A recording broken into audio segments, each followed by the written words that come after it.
Tout d'abord, je voudrais vous montrer un petit outil très pratique.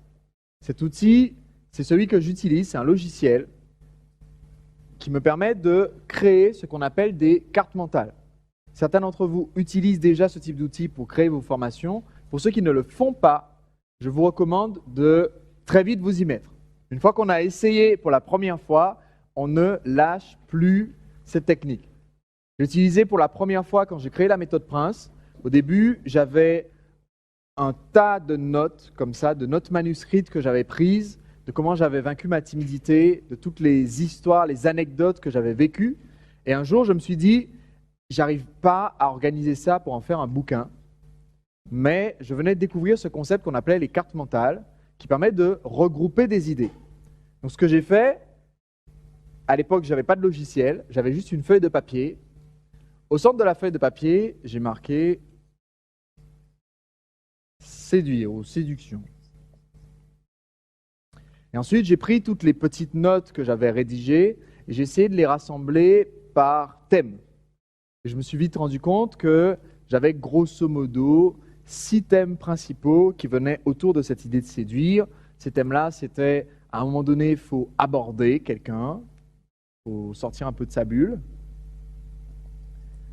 À un moment donné, il va falloir, dans la plupart des cas et dans la plupart des pays, discuter avec cette personne. À un moment donné aussi, il va falloir conclure, c'est-à-dire faire en sorte que la relation se concrétise. Ça se trouve de façon générale dans un ordre chronologique après avoir discuté. Encore une fois, je fais des généralités, mais je vous demande de partir de ce principe, d'accord ? Et une fois qu'on se retrouve dans une relation, c'est important d'entretenir la relation. J'écris entretenir. Ensuite, je me suis dit, dans ce puzzle, il y a quelque chose qui pour moi est incomplet, puisque avant d'aborder, il y a un travail quand même un travail personnel, un travail de développement, un travail de préparation qui est nécessaire pour devenir quelqu'un à qui on a envie de parler. Et donc, pour moi, c'est devenu 2 étapes auparavant que j'ai appelées, en gros, au départ, préparation, c'est écrit préparation, et ensuite devenir remarquable, c'est-à-dire devenir quelqu'un d'intéressant à qui on peut avoir envie de parler. Voilà. Donc en gros, j'avais mes 6 idées et j'ai regroupé mes notes en disant, bon, toutes les idées qui concernent le moment où on va aborder, j'ai mis là-dedans. Toutes les idées qui concernent la discussion, j'ai mis là-dedans, et ainsi de suite. Ensuite, je suis parti de discuter et j'ai fait la même chose. J'ai dit, quelles sont les parties principales importantes de la conversation. Et j'ai organisé le reste de mes notes petit à petit. En utilisant cette méthode-là, une méthode des cartes mentales, que ce soit sur une feuille de papier ou sur un logiciel.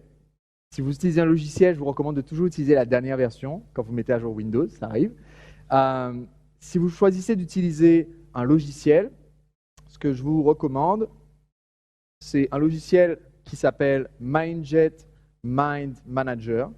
C'est celui que moi j'utilise, qui est payant. Il y a d'autres logiciels qui sont gratuits, qui s'appellent, vous l'aurez dans les ressources, hein, mais un logiciel qui s'appelle FreeMind et un logiciel qui s'appelle Bubble.us, qui permettent de faire exactement ça. En fait, avec ça, vous pouvez créer votre programme, votre produit de formation très très vite. Ça va plus vite que de rédiger de façon linéaire et surtout les idées sont mieux présentées, mieux organisées. Donc c'est ce que je vous recommande d'avoir comme approche quand vous créez. C'est une astuce, mais cette astuce-là peut vous économiser des heures et des heures quand vous êtes en train de préparer votre produit.